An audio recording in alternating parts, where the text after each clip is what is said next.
The things that keep me happy are art and music, and that's because they both allow me to concentrate and focus in on the things I'm doing at the current moment.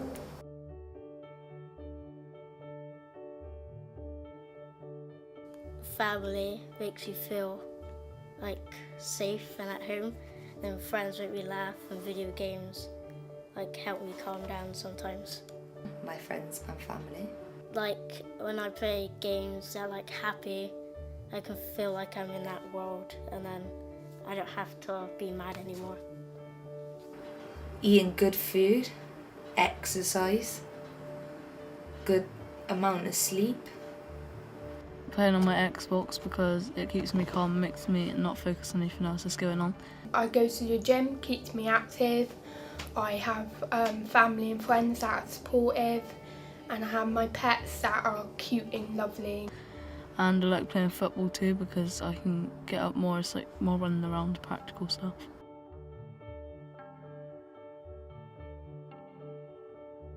She was honest and always happy, and she was quite open with me. Things I liked about her was she was calm, kind and helpful. She's reliable. Even if I messed up and done wrong, she'd always help me get out of whatever situation I put myself in.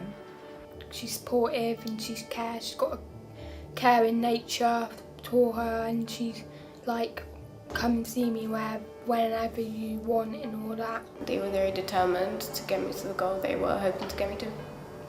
Whenever I need to talk to them, they'd be understanding about it, and they would listen to me, let me talk first, and then they'd say what they think after, and they'd have a bit of a laugh too. They had an amazing personality, and they've really just made me want to be honest with them, and they were honest themselves. I knew she had children, I knew she was having a love conversion. And they just generally were vulnerable, and they didn't really follow the rules and textbook rules they followed to make do. They really focused in on me and what I was saying and tried to bond with me. We bonded. I just kind of knew that she was human like me, and that she struggled as well as me. When I speak to her, I'm really calm, and she knows when something's not right with my expression on my face.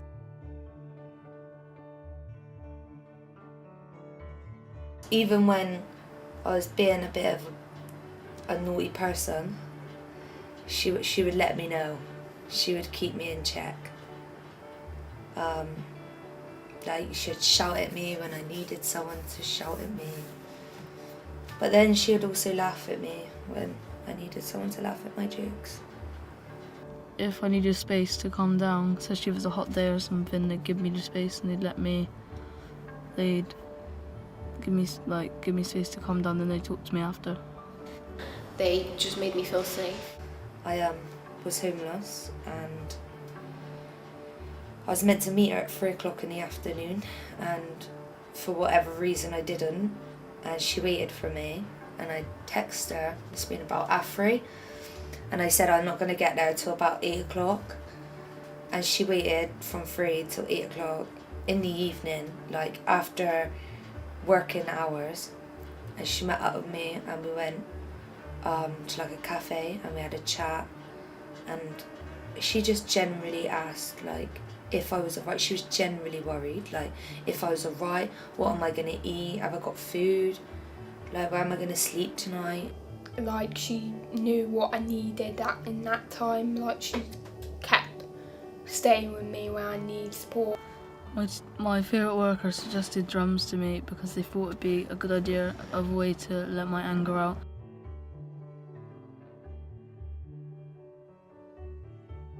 The worker I had was good, supporting my mental health, because they caught up with me every day and they made sure I'm okay, and they did actually look into my emotions and say that, are you being honest with me? She also helped me with helping my feelings, improving my mental health, and coping with them. For my mental health, I need support by meeting someone who will be able to ground me and support me and basically show me where I'm standing at what times and just remind me of the reality to make me not really go off tracks. Like, she made me talk about it and about what's going on inside my head and what I need in that time. I was safe in that I wasn't at risk. They usually just was with me and kept an eye on me and all that and made sure that I'm not in danger. He used to come and knock on my flat door, and if I didn't open the door because I was sleeping, she used to let herself in and I'd bang on my bedroom door, tell me to get out of bed. She used to make sure I used to eat because I had a bit of an eating problem. And she used to make sure I had clean clothes and get me to college on time every day. And if she didn't do that, I probably wouldn't have got up because I didn't sleep on the night time. So I used to sleep most of the day. So if she didn't wake me up, I would have never have gone to college and got the qualifications that I've got now. The worker supported my mental health by making me laugh a lot when I was like having a bad day or something. She was basically like my mum. Like my mum's a good mum and all that, but she was like, she gave me respect and hope, if anything. She taught me manners.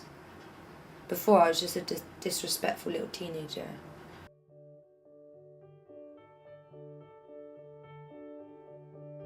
There was a teacher that in year 4 that I didn't like because she didn't understand what was happening with me and like how my problems were.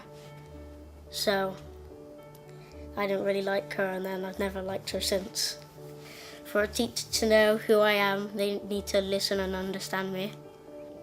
What they should have done is they should have consistent work. When the person was not around, then the other people, if I was in a bad mood, then they could help a bit more and be a bit more patient. Obviously they understand what's right and what's wrong, but they don't understand what's right and what's wrong for that young person. It's not that they needed more training, it's just that they needed a bit more help with working with a couple of different types of people. They rely on the rules and really focus on what they get taught at like universities, whilst in my opinion I don't think that's what young people are looking for when they try to bond and get help from a worker. People who have like ADHD or anything, or like anything wrong with them where they struggle a bit more than people without that kind of stuff. I had a social worker that come to my care home, and she asked me how my relationship with my dad was. My dad passed away when I was 11. I was like 15 when she asked me this, and I was thinking, you should already know that, like before you've come here. If I was younger and a lot more immature, I could have kicked off about that and made up a massive scene like about how's my relationship with my dad and my dad's dead. Like, for example, if they say, you just snap out of it and you just get on with it and stuff, it's just not helpful. My mental health, it makes it worse. Like, it made me feel like I'm guilty in my heart and in my soul, and made me feel really low than I was. To be working with young people, you need to be able to be understanding, not judgmental, because what you see is not normal in your life is probably their normality, and you need to understand that their normality could be somewhat completely different to yours.